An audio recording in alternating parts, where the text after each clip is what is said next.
Headwaters is supported by the Glacier National Park Conservancy. This is a story about the fur trade, about the collision of cultures, an epic crash 300 years in the making. A collision slow but substantial, with whiplash still cracking to life in the 21st century. It can be understood through the eyes of someone who lived it, someone like Joe Kipp. This is his story. But it's also about history and landscape and about how we judge the past. And it all starts with the search for a missing cabin. So as an archaeologist, we look at old maps a lot. They're useful tools. They're kind of snapshots in time, and your eye is drawn to this cabin. It's kind of in the middle of nowhere. Kyle Langley is an archaeologist here in Glacier National Park. And right now, he's getting Perry ready for an adventure. Because there's not a lot on those maps. Like, No. there's lots of mountains and lakes and stuff, but just mountains, lakes, and Kipp's cabin. Exactly. No other cabins. And every time there's been a crew in that area, they've looked for it. And they never found it. They've never found it. I think archaeologists, you put an X on a map kind of like that. And I think it's kind of like a siren call for us. We'll waste a lot of time looking for these things. But if you're persistent, sometimes it pays off. So they went back to look for the cabin one more time. We'd budgeted ourselves like an hour. And I think we were already like 3.5 hours or something. And we're like, okay, we got to wrap this up. Should we give up? Just about to head home. And That's probably the afternoon. You're supposed to hike all the way back, all the way out. At some point, if you don't leave, you're going to be hiking out in the dark, grizzly country.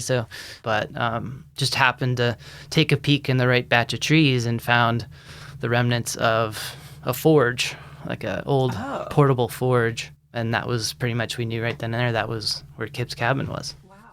Perry and Kyle are united in their fascination with Joe Kipp, a complicated character that lived in Glacier in the late 1800s, and a bit of a trickster, perhaps. And Perry thinks understanding Joe Kipp could be the key to understanding Glacier during the fur trade era. And Kyle, for his part, he's obsessed enough that he named his dog Kipp. Being lovers of Glacier, just like everyone, we wanted to name our dog something to do with Glacier. But if you go to the dog park and anywhere on the Flathead and you call for like a Bowman or a Kintla, you're gonna get like 6 dogs. So we wanted something a little more unique. The archaeologists now have the location of Kipp's cabin marked on a map, but they haven't surveyed the site. They know the facts of his life, but they don't really know who he was. It's tough because we can't ever know them directly. I mean, he did interact with like an astonishing number of historical figures who did keep records, who all wrote about him. But what you lack is kind of a full understanding of who he was as a person. He kind of fits in that intersection of fact and myth. And at the end of the day, 120 years later, we're left with kind of a semi-unclear picture of what kind of a guy Joe Kipp was. That's part of the draw of archaeology in general, is the physical objects, and the places are things that you can connect to, whereas stories always leave you wondering. Welcome to Headwaters, a show about how this one place in the Rocky Mountains is connected to everywhere else.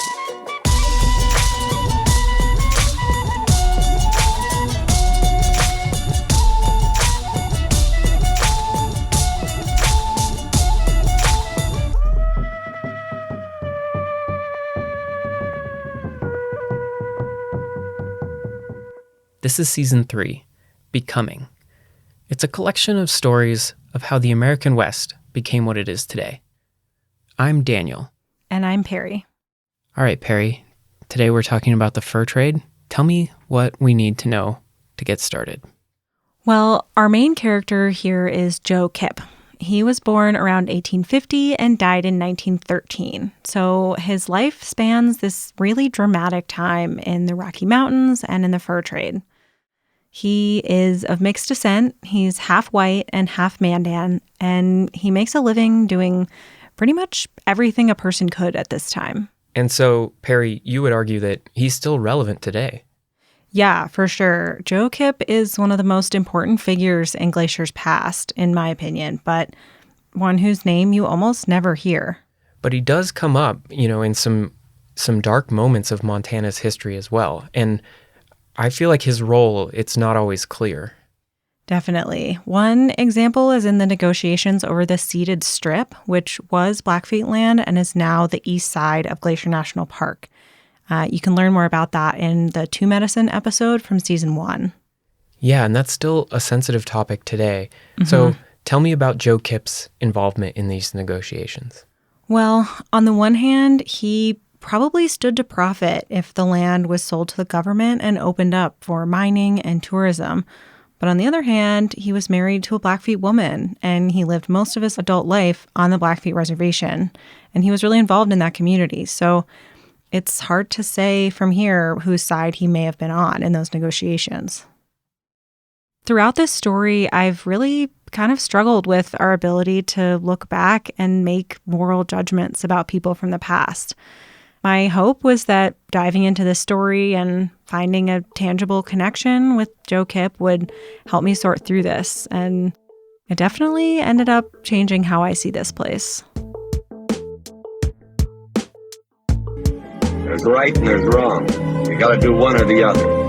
You do the one and you're living. You do the other and you may be walking around, but you're dead as a beaver head.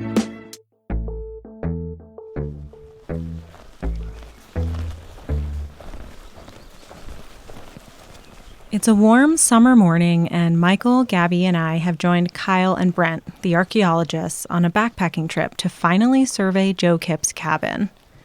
You can tell these two spend too much time in the backcountry together eating dehydrated meals because they refer to normal food as rehydrated food.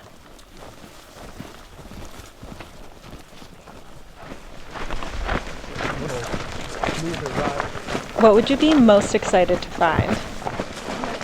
I guess you're looking for a skillet, right? I'd love one. I've been told I can't take one home though, so.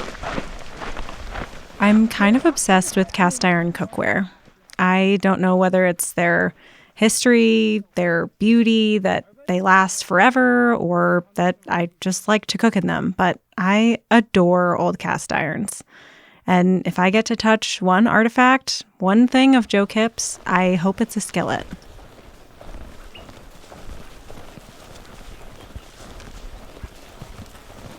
The archaeologists are very fun, but they are also very fit. My strategy whenever I need a break or a rehydrated snack is to ask questions about Joe Kipp. Kyle and Brent get on a roll telling stories, and I get to catch my breath. Yeah, I mean, Joe Kipp was one of the most influential people in the latter half of the 19th century in the Glacier National Park region, but he was kind of all over the place, and to actually tie one location to him is really important. I mean, he had an influence on so many locations, but to actually have sort of a place that defines him as a person. And so to you, why is he the most important person? I mean, he was kind of involved in all the pivotal events that happened in this region, but in kind of his own way. He was involved in the bison trade. You know, he was running whiskey across the Canadian border and had influence on even the border getting established. He was the guide for so many people, and he guided Grinnell through the park. I mean, he was, you know, involved with all these people. Yeah, I think when you compare him to other historical figures in the park's history, I mean, Glacier has a lot of big name folks. And I think what Joe Kipp's contribution was is he's kind of exemplary of what it meant to just make a living and exist at that time. And in so doing, I think he kind of encapsulates what it meant to be, you know, someone in the 1800s just kind of making your way in the world. Yeah, it's kind of like, you know, seeing history through this one person's choices. Yeah. 'Cause he's not exactly the common man by any means. He was definitely like, you know, out there trying to make a name for himself in his own way. But I think he's definitely way more of the, like, a representative of the common man's experience. He just happened to have like 8 common man's experiences, like, all in one lifetime. Yeah, that's for sure.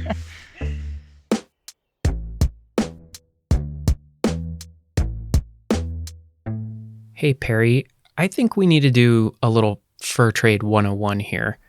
Okay. What are they actually trading? Furs, I guess, but what are they trading them for? So what Europeans are trading to get these furs are, for the most part, guns. high-quality British rifles. At some points, alcohol is a big part of the trade too, along with other manufactured goods and supplies, including cast iron cookware. Joe Kipp's father, James Kipp, is working in this trade in the early to mid-1800s, and he's focused on beaver furs, which are going to make hats. Hats, like Davy Crockett's. I think that's a raccoon. Picture men in the 1700s, 1800s in like black top hats. The men in Jane Austen movies or on Bridgerton or Napoleon's hat, all made of beaver fur. Gotcha. The raw material is beaver fur, but the end product looks basically like felt. Yeah, they don't really resemble the original creature, but they're hugely popular and there's a big demand for those furs. But eventually, fashions change, and railroads and steamships make it possible to transport much larger cargo, especially compared to a canoe. So bison hides, which are also called bison robes, become the more desirable product. Okay, so how does Joe Kipp fit into all of this? Well, his father is working for the American Fur Company, a competitor to the Hudson's Bay Company that probably you've heard of, and he's living in villages with Mandan people for several years. And like a lot of white men in the fur trade, he marries an indigenous woman. It's sort of a strategic alliance between the tribe and the traders. And so Joe, their son, is of mixed descent, which is sometimes called Métis, and he grows up in this fur trade world. So then Joe Kipp grows up. Does he do the same thing as his father? No, not really. He's more of a freelancer. He's kind of a middleman in the bison trade. He sets up these trading posts for a few years at a time near one native group or another, and they would bring in buffalo robes and other animal furs and exchange them for trade goods, supplies, and alcohol. Then he'd turn around and sell them to bigger companies. There's actually a Charlie Russell painting called Joe Kipp's Trading Post. You should look it up sometime. Okay. So what do you think Kyle meant when he said that Joe Kipp had 8 common man's experiences? Well, he just did so many things. Our story here is about the fur trade, but things are changing so rapidly in the late 1800s, and Joe Kipp is involved in everything. After the end of the bison in the 1880s, he dabbles in prospecting, which is what his cabin is for. And he gets involved in guiding people around this area too as tourism starts to grow. He hunted and trapped wolves. He was involved in politics on the reservation. Later in life, he owned a general store, a ranch, and a stagecoach business. So he did everything. Everything. And I think you told me that at one point he was scouting for the army and involved in the Baker Massacre, right? Yeah, that's a whole other story and a pretty terrible one. He said that he tried to prevent it, but there's some moments in his history that it's hard to know what to make of. Well, what do people say about Kipp? Like, what do they have to say about his character or who he was? That's kind of hard to say, too. I mean, his obituary talks about his kindness and generosity to those in need, both white and native. It says, though during his lifetime he made great sums of money, the most of it went for charity, and he died by no means a rich man. And another account says his funeral was attended by the largest crowd ever assembled on such an occasion on the reservation. Do you think everyone's obituary says something nice about them, though? I mean, yes, probably. And the author, James Schultz, is known to tell a few tall tales. So in the end, there are a lot of stories out there about Joe Kipp, and it's hard to know where the truth really lies.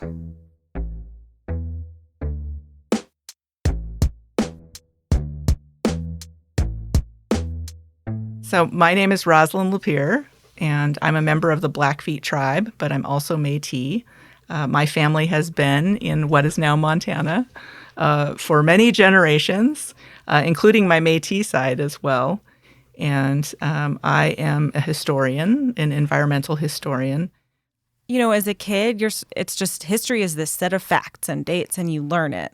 And the more that I've engaged with it, the more it's like, oh, this is like, it's a practice. It's something that's constructed. It's something that's built and retold. The way historians think about history is interpretation, right? You know, there's 4 of us sitting in the room right now. Imagine that there is a car accident that happens in the middle. But because we're all sitting in a separate part of the room, what we actually see is going to be different. Right. You know, one of us is going to say, oh, it was this person's fault. And somebody else is going to say, oh, no, wait, no, it was this other person's fault. I mean, that's what history is, right? Right. And what historians try to do is we acknowledge that the accident happened, right? So that's the fact or the event, or but let's try and find all the different interpretations about that particular fact, because it often happens that we only tell one side. We only tell one person's story. The history of the fur trade has dark moments that turn Rosalind stern. But most of the time, she's funny and lighthearted. Off mic, we bonded over playing the fiddle and our love of fun dog names. And do you want to introduce your dog as well? And I brought my dog with me today. This is Buka Imuyitapi, which means child of Sasquatch, but we just call her Imuyi, which means furry. You know. Very fluffy. What does it mean to be Métis, like capital M, Métis? So Métis is a word that grew out of the fur trade that occurred in what is now Canada. So Métis means, mixed. And the Métis developed to have their own identity. They had their own language, their own religious practice, their own cultural practices. And so they became their own distinct ethnic group. Yeah, because you could see it as, it's half French and half indigenous, but really it's become its own thing. Yeah, absolutely. I mean, I think it was half and half back in the 1600s, or maybe the early 1700s, but that was, like 400 years ago. Yeah. So, how did Métis people interact with the fur trade? So either hunting, either processing, sometimes being the middleman and connecting with trading companies. It is, men, it's women, it's entire families that are working these different roles. I can't really say whether Joe Kipp would have identified as capital M culturally Métis, but he certainly used every part of his upbringing and background to try and make a living. The fur trade ties through his father, his knowledge of indigenous languages and cultures from his mother's side, and his ties to the Blackfeet community through his wife and children. In addition to wondering about Métis people, I also wanted Rosalind to help walk me through the bigger picture of the fur trade and its context. So the difference between the fur trade and what had occurred previous to that is just the scale. Okay. So the idea of hunting more or harvesting more so that you could take that extra surplus and then trade for somebody or barter with somebody, buying and selling, not new at all. You could argue that trade networks could be very capitalistic, but what is different is it's not a corporation that is buying what you're selling. So it wasn't until the fur trade that level of globalism gets introduced to this area. They ultimately end up bartering for money. And having money is different than saying, I will trade corn for wild rice. So that's a new introduction. That's a new introduction. Also, the concept of credit and debit is a new concept. So they're not trading for one object for another object. And some people just didn't trade. That's kind of one of the kind of missing part of the story. Again, it wasn't like this, all of a sudden people were like, oh my God, I need, a copper bowl, It was like this, people were just like, yeah, I don't need that copper bowl. So for the Blackfeet, one of the things that we know about Blackfeet society historically is that women owned everything. That changed over time when the Americans introduced the concept of men owning everything. Here's the patriarchy. You're welcome. Exactly. It was a cultural value, I guess, that men not own anything, that it would impact their freedom or slow them down. Right. Whereas women own everything, the whole household. Remember, women were there was already hunting, they're already processing the hides, Right. they owned all of that. So one of the things that kind of gets introduced also as part of this process of colonialism and capitalism is the idea that men, quote unquote, own what they hunt. And that changed really slowly over time. It didn't happen overnight. It was a real slow kind of cultural change. Early on, this is a colonial enterprise, but it doesn't seem like settler colonialism. Like they're like, we want these furs, but like we don't want the land. Yeah, so no, that's a good interpretation of what happened. No, I think that in the beginning, people are just interested in resource extraction. People are not interested in living here. That changes over time. And you got to remember over generations, right? So like what grandpa would have done versus mom, down to the kid, by the time the kid is doing it, it's a different economic system. It's not an overnight thing that happens where capitalism gets introduced and boom, there it is. It arrives and it's here. Yeah, but it's something that evolves over time because one of the things we know from the historic record is that when fur traders first come here, they had to adapt to the system that existed here, right? They were coming into these indigenous places and indigenous systems of everything. Yes. Life, etiquette. Yes. We often think of contact, right? Cultural contact as like something that happens like a car wreck, immediate and a big bang and like things change after that contact. We don't often think of contact between, the Americans and indigenous groups or Europeans and indigenous groups as like this slow like process that happens over decades and generations and we see the end result, which looks like a car wreck, but we don't see the beginning, which it's not that at all, right? It's something very different.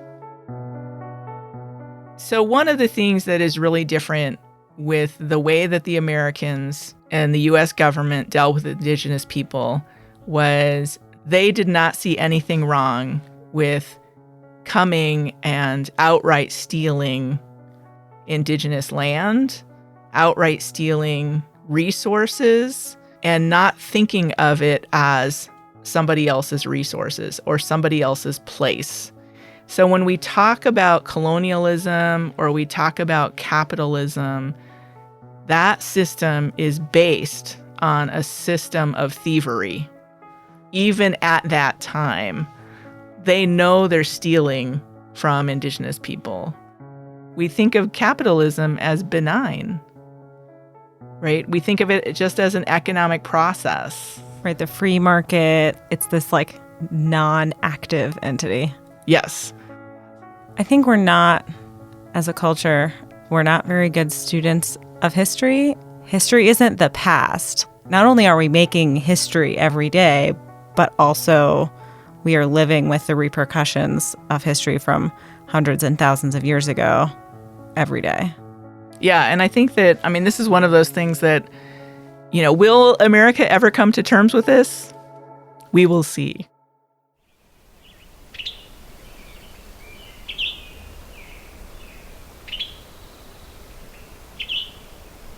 It's first thing in the morning at our campsite. Everyone is trying to eat their rehydrated, dehydrated breakfasts, and I'm pestering Kyle about what we might find at the cabin site today. Yeah, one thing that would be really cool to find would be, like I was saying, something diagnostic, which is just like something that you can use to, like a time and a place. Like to firmly say this is older than this or younger than this. Yeah, and one really great thing for that is complete bottle bases. Tin cans and things like that can also sometimes help. Because we don't know where the actual cabin was yet, Oh, yeah, right? we do. Or we do. Did We you do. find the footprint? We found, not the actual footprint, but we found a forge. We have a Big thing. really good idea of where it was. Because things like a big forge or a skillet would not have moved over time, Yes, whereas rifle exactly. casings could be all Yeah. over. Yeah. I know we won't find the cabin itself because it was burned down by Joe Kipp, another Glacier trickster. Allegedly. So if I want to understand Joe Kipp, it'll have to be by what's left behind. I wonder what things of mine would survive a fire and a century in the woods. My cast irons would. Definitely not my fiddle, though. It would be an incomplete picture, but it'd be a glimpse of what was important to me.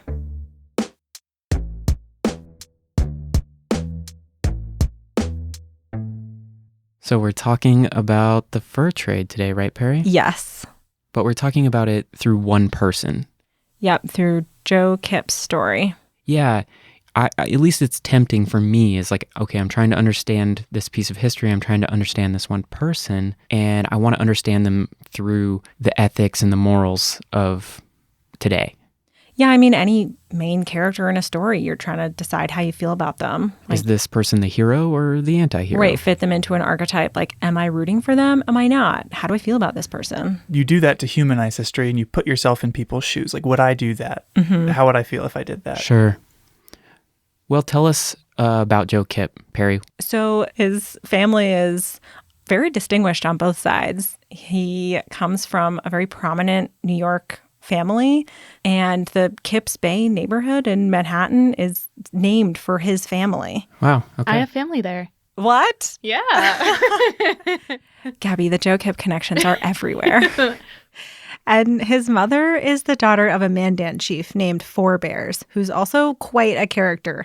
I definitely recommend Googling him. He's connected to everything with like these wild stories every time. Every time. Yeah. Did you guys know that he and George Bird Grinnell were good friends? Okay. So Yeah. Grinnell helped establish Glacier National Park. Yeah. So after one of his trips, Grinnell goes back home, back to New York City, and one day gets a package. So he goes downstairs, and in the middle of the street are two grizzly bear cubs. Loose? In New In a York cage. City?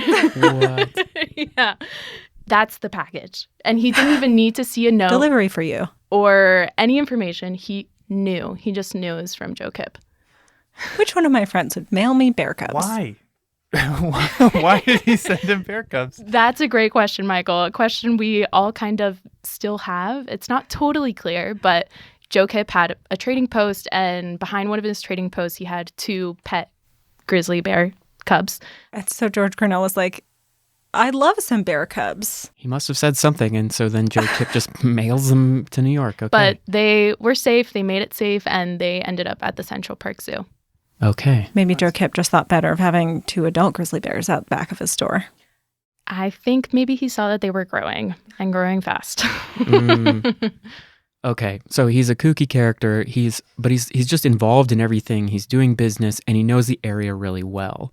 He can be a cultural bridge with a foot in a bunch of different worlds at once. Yeah, so he was not by any means the first person to have good working knowledge of how to navigate this landscape that would eventually become Glacier, but he was one of the first people that started to market it. In this 1896 map of the place that would later become the park, it's beautiful, hand-drawn, and it has Joe Kipp's name in the bottom right as the copyright. Whoa. And this is one of the first maps of this area, at least that was widely distributed, right? Yeah, certainly one of the first detailed maps of this place. He didn't draw the map himself. It was drawn by somebody else, but it was based on his descriptions of the landscape. Not only is he involved in everything, but he's literally putting Glacier on the map. Yeah. Yeah, another Joe Kipp story, and I think this one's important, is about him smuggling alcohol across the Canadian border because the U.S. is cracking down on alcohol sales to tribes. So he's trying to get these wagon loads of whiskey across the border, and the U.S. Marshal is chasing him down 100 miles, hundreds of miles across the plains. And finally, the Marshal catches him and is like, all right, I got you. Give it up. But Joe Kipp is like, you know what? It's kind of unclear where the border is. Looks to me like we're in Canada. Oh, my God. And the Marshal's like, no, we absolutely are not. We are a few hundred yards shy of the border. And Joe Kipp's like, well, there's 5 of us and 1 of you. We're in Canada. And essentially the Marshal's like, all right, fair play, and rides off. And when they eventually surveyed the border in that area, they were, in fact, a couple hundred yards on the U.S. side. Oh, of course. Wow. It's like a classic Hollywood Western like standoff. Well, so apparently one of Joe Kipp's lines was, I stand you off. And then once they got across the border, he named his trading post Fort Standoff. Wow. The whole thing. Very Hollywood. Very. Hero or anti-hero, I don't know. I know. I don't really know what box to put him in a way that makes him a great character because he is pretty ambiguous. He's complicated. Definitely. There's right and there's wrong. You gotta do one or the other. You do the one and you're living. You do the other and you may be walking around, but you're dead as a beaver head.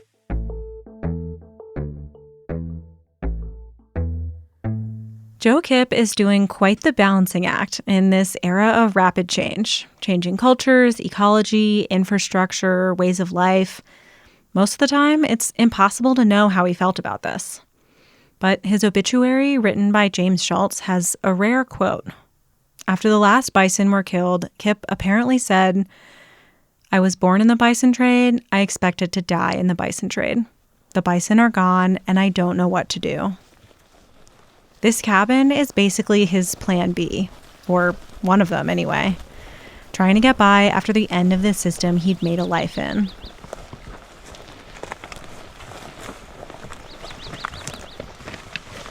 Describe where we are.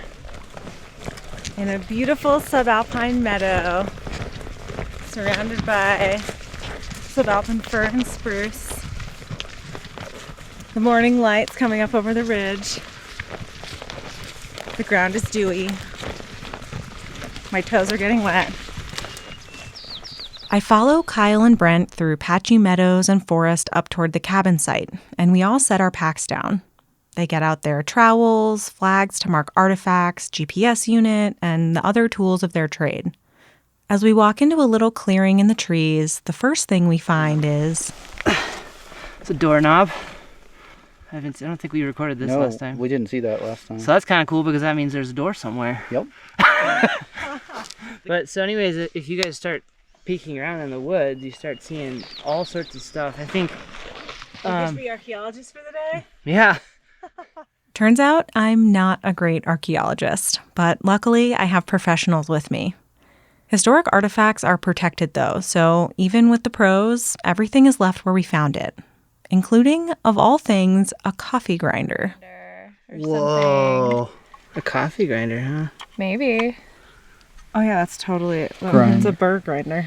Like it looks like a burr grinder. A burr. Okay. Yeah. I see what you're saying. I thought you said a bird grinder. And I was like picturing Joe Kipp stuffing like a ptarmigan in there. And then my personal highlight. We found your artifact. You did? The skillet. Yeah. I love it. It's got a heat ring. It's got a gate mark just like mine. This is why I love cast iron skillets, because they're just like, I mean, mine hasn't been like sitting in the ground for 100 years, but it's like Still looks a lot like this. Yeah. I mean, maybe a few decades ago it has still been usable. I know. Mine doesn't have any holes in the bottom. Yeah. But You could become a specialist in cast iron archaeology. I could see an entire master's thesis on it. I would love that. I always think finding stuff like this is cool because, like, it's kind of a really personal connection to someone. Like, he was probably, like, frying up his meat in that, item. Yeah. Later, we'd all spread out around the site, chatting, snacking, and Kyle came and got me. So this is kind of still a guess phase, but there's a line from here out to here. And if you trowel underneath like here, you just find tons of wood, and then a lot of the wood's burnt. And then I did the same thing over here and I didn't find that wood or the charcoal. And so there's a possibility that this is A cabin. an old cabin wall. So if that story of the cabin burning is true, there could be some remnant of an actual like floor. As Kyle scraped his trowel along the floor I was standing on and pointed out what looked like one wall of the cabin, I felt surprisingly emotional. I don't know whether to describe it as a thrill or a shiver, but it felt a little bit like time traveling. So then you can kind of say stove here, forge there. You start kind of getting a spatial. So we're like in the cabin. Possibly. Maybe. So this, like where I'm standing right now, I mean, very well could have been like an entryway. Yeah, just standing on the doorstep. Standing on the doorstep, yeah. It was surreal to be there, standing on the doorstep of Joe Kipp's cabin after reading and wondering about him for so long. And coming to the cabin did answer some of my questions. Turns out he was a bit of a coffee snob, and we have the same taste in cast iron skillets. It felt like I could reach across that gap in time, just a little bit. But there's so much more that I just can't know from this distance. What were his motivations, his hopes, his fears? Was he a good person? And does that even matter? On a day that Perry was doing another interview, Gabby and I drove over Going to the Sun Road to talk with Jack Gladstone. You recording? Yeah. Hey! Hey, Jack. Hey, Jack. Jack is a locally famous musician who fuses history into his songs, and I think into everything else in his life, too. Coffee, really good coffee that is fresh in a thermos. He's a big guy, and it's not hard to believe that he won a Rose Bowl playing football for the University of Washington. Or whatever you want. Okay, cups for you.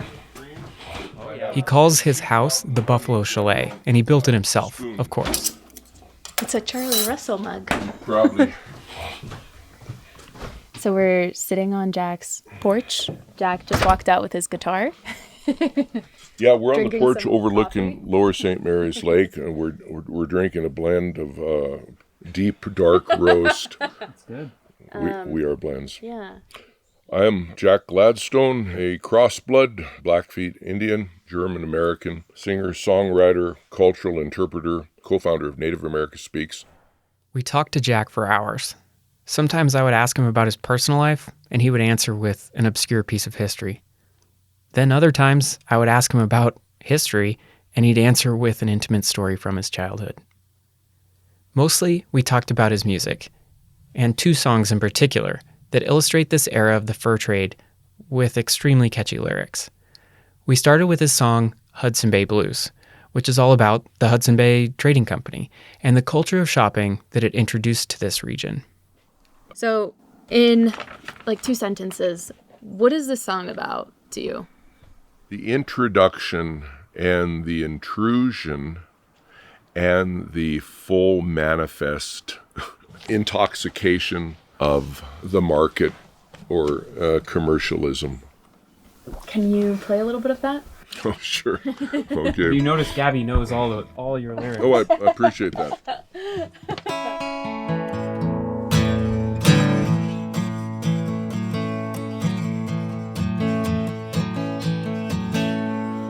Well, I was riding on my pony, hunting bison on the plains, when the moccasin telegraph reported something strange. Someone building lodges made with stone and logs. They had bushes on their faces and funky-looking dogs.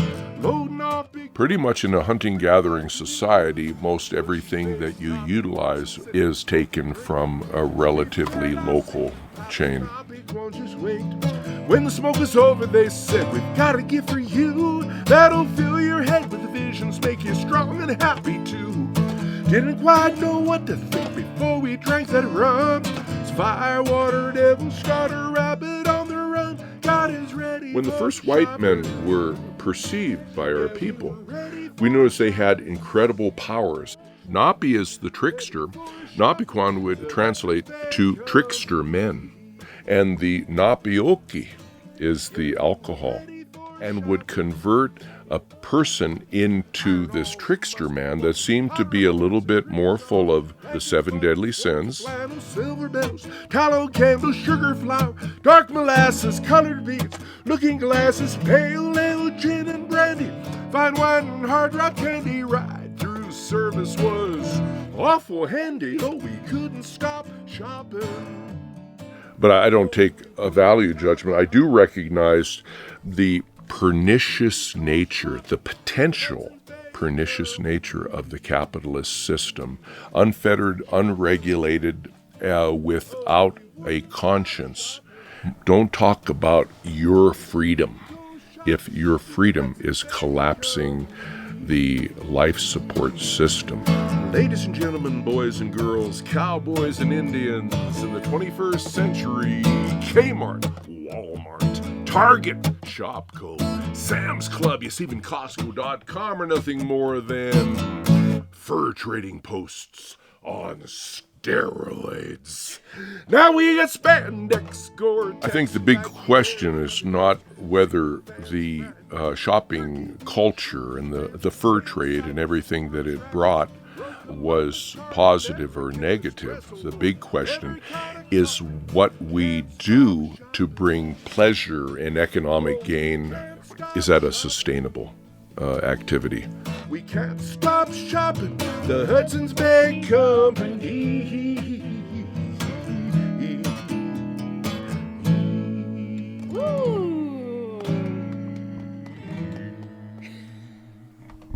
When I introduced Napi, Old Man Napi was our Blackfeet inflection of the trickster. The thing about the trickster and the hero is both archetypes are woven into, are baked into the cake. And which one do we become? Well, I think it's both. You try not to put too much of value judgment or good or bad on forces of history.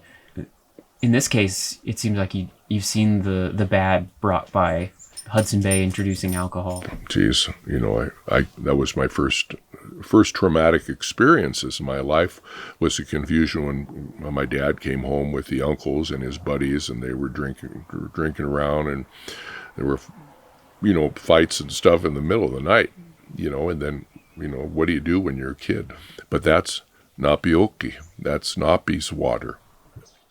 The other song we talked about is called Whoop Up Trail. If Hudson Bay Blues was all about the arrival of commercialism, then Whoop Up Trail is about the aftermath. Joe Kipp, he's not mentioned anywhere in the song, but the bison robe trade, running whiskey up to Canada, literally along the Whoop Up Trail. There are some loud echoes. Just for someone who hasn't heard of it, what's the very short, just what literally was the Whoop Up Trail? The Whoop Up Trail was actually 1869, started going big time to 1874. The Whoop Up Trail was an illegally constructed whiskey running trail from Fort Benton, Montana, ultimately to Fort Whoop Up, not far from Lethbridge. They rebuilt exact replica the same way my great-great-grandfather, the Hudson's Bay Company man, built it. And it was unregulated, unconscientious tidal wave of opportunity to drink and to trade off what was of most value, which was the bison as a single resource. Hudson Bay Blues is kind of like the causes and the introduction of this lifestyle. Whoop Up Trail is almost like the effects and the consequences of all of this. There was a value structure that was based on the market. And the United States was growing, and there was no limits on hope. Although one people's hope is kind of another culture's doom. I am a child of the Whoop Up Trail. You might be too. After the Civil War bloodbath was over, anxious eyes refocused on the West.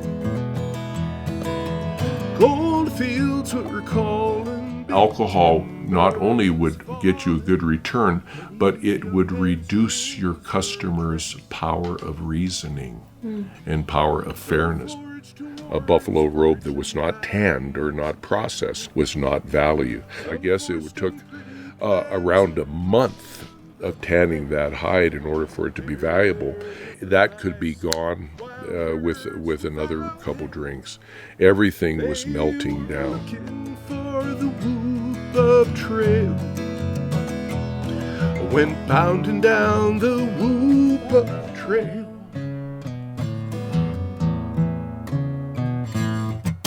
Steamboats switched cargo. When I was a little kid, the Whoop Up Trail was still happening when the party started and wouldn't end.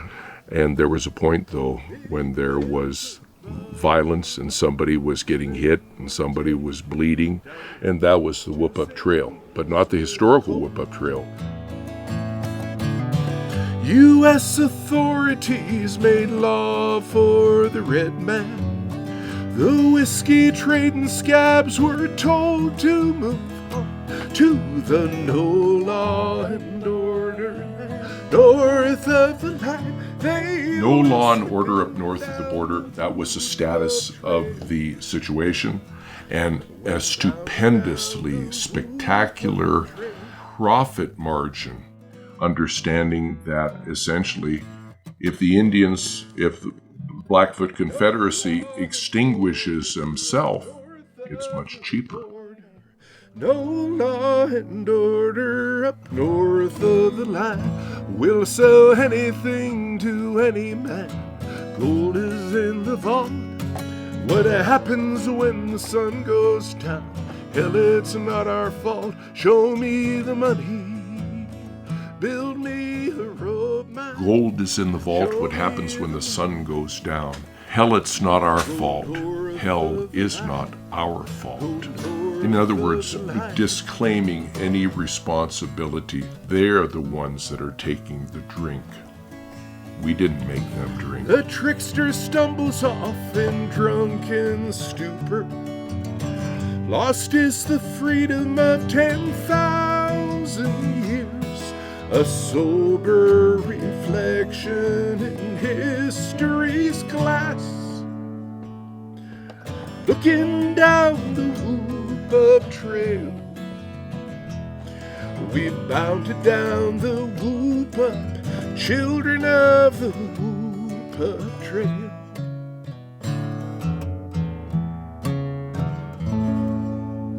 Good, bad, and the ugly there. Morality, whether something is right or wrong, gets clouded, maybe for our survival, justifiably so. If your family is hungry and you're looking for the best deal you can make at that particular time to make sure they get fed. Why do you focus on the positive parts?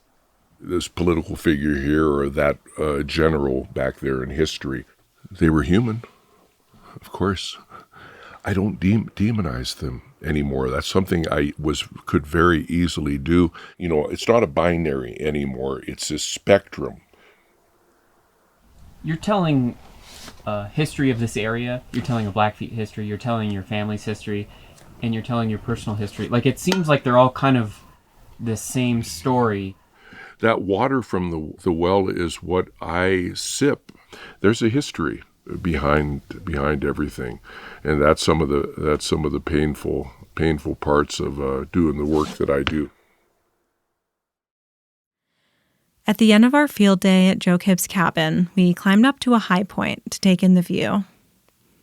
We could see the whole valley below us, streams and pools glinting in the evening light. In the other direction, dark smoke was blooming from a wildfire. We sat and talked about history and landscape and what it means to really get to know a place, absorbing both the easy beauty and the difficult shadows of this place. I like to call it a fourth dimensional view of the landscape because, you know, with the fourth dimension being time. And so my travel through Glacier is definitely very fourth dimensional, where I see, you know, all the patterning of all these places and how people, you know, deposited leftover materials that represent their cultures in the various time periods they lived in. You know, one thing about Joe Kipp's cabin too, that, you know, it doesn't stand out on the landscape or anything. So if you were to just look at that area from a distance, you wouldn't notice it. But you can add in this history component. That totally has revolutionized my love of the place beyond just how pretty something is.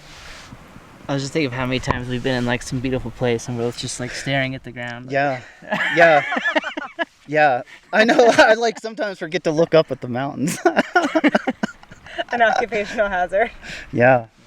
The archeological sites in general, just they tell the story of human history in this place that people think of as only a quote natural place, but it's actually a place that's been lived in for, you know, well over 10,000 years, a place where families were raised, a place where people hunted for their food, a place where people did religious practices, and all fitting within like this beautiful natural landscape.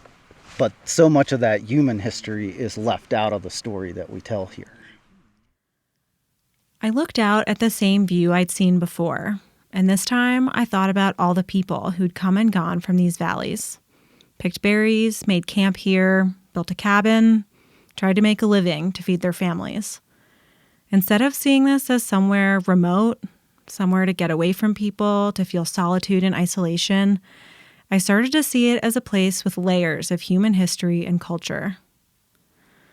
Maybe it's not possible to really know Joe Kipp, to understand him as a person, or to judge him from this far away. But learning his story and seeing how this history is intertwined with this place, the good, the bad, the ugly, has shown me a new dimension to this landscape. Frank Linderman was asking Joe Kipp if he could write his story. And I believe Joe Kipp said something to the effect of, "No, Frank, if I told you the truth, they'd hang me yet."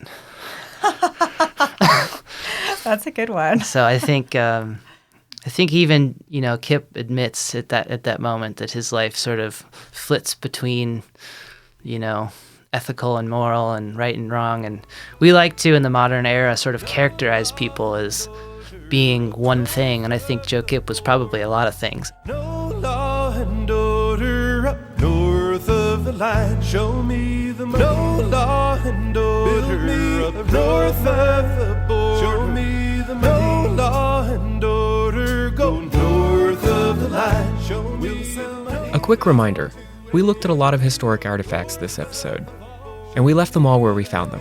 They're protected by law, so if you find any, please do the same. Headwaters is a production of Glacier National Park, with support from our partner, the Glacier National Park Conservancy. This season of Headwaters was made by me, Daniel Lombardi, Perry Sassnett, Michael Feist, and Gabby Echeverry.